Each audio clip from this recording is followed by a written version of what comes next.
and welcome to another ghostly tale. My apologies for taking so long to do another ghostly tale, but on this cold and windy night I thought it was no better time to give you a ghostly tale.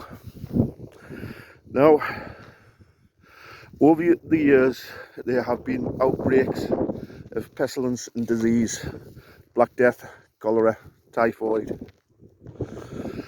and many a times when these outbreaks have happened, because of the numbers of the dead, big holes were dug and the bodies just dumped in the hole. Layers of body would be put in, a layer of soil put over the top, a layer of lime, ready for the next layer of bodies. These holes were dug to save time because there was that many people dying, and it was easier just to dig a big pit and put them in. Newcastle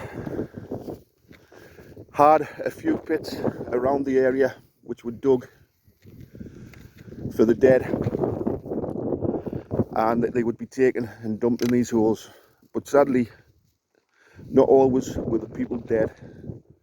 Some were still alive but dumped into these holes.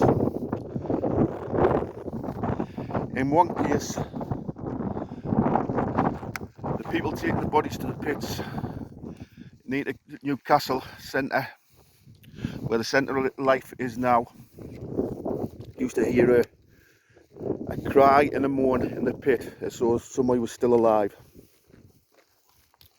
Now, they reported this to some soldiers, and the soldiers reported it to the mayor in Newcastle.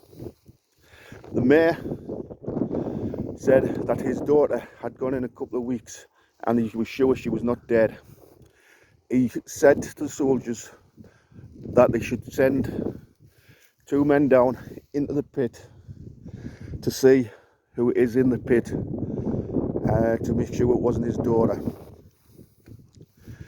2 soldiers were commissioned and tied with ropes, handkerchiefs with oils, smelly oils, over their faces, and they were lowered into the holes.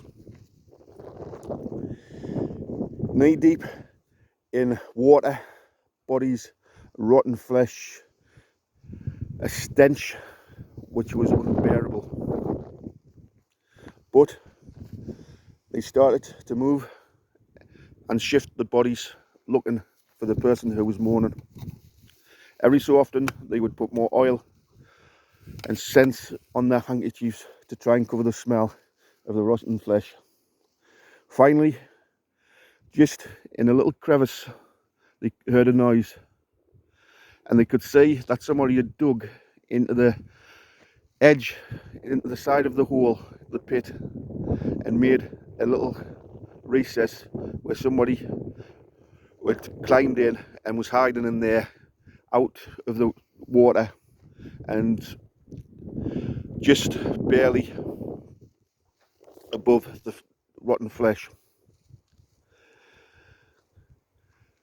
They peered in with a torch and was recoiled with shock. There was a woman who was bloated, and apart from being near death, she looked fairly rosy and well alive. She'd been surviving on drinking the rainwater and the pools of water what were in the pit, and she'd been eating off some of the bodies. She was wedged in the hole and couldn't get out, but the sight of her frightened the soldiers. So quickly they climbed out the hole and said there was a creature, a ghoul, which was in the pit. It was ordered straight away for oil and tar to be brought. It was poured in the hole.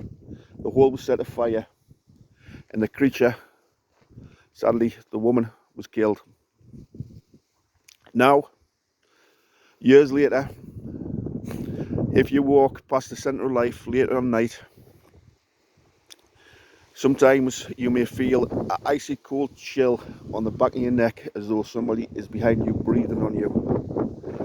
But the smell of this breath is horrendous. A smell worse than anything you could ever smell.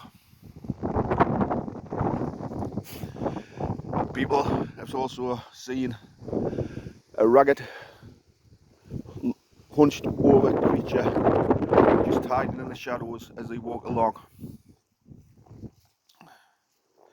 In the 1990s, when the Centre of Life was being built, work had to stop for a few months because the plague pit had been found, and all the bodies in the plague pit were taken out and buried in holy ground, in sacred ground. So if you're ever walking through Newcastle late on night past the Centre of Life, if you get a icy cold breath on your neck and you get an awful stench, it could well be the ghoul of the pit of the dead.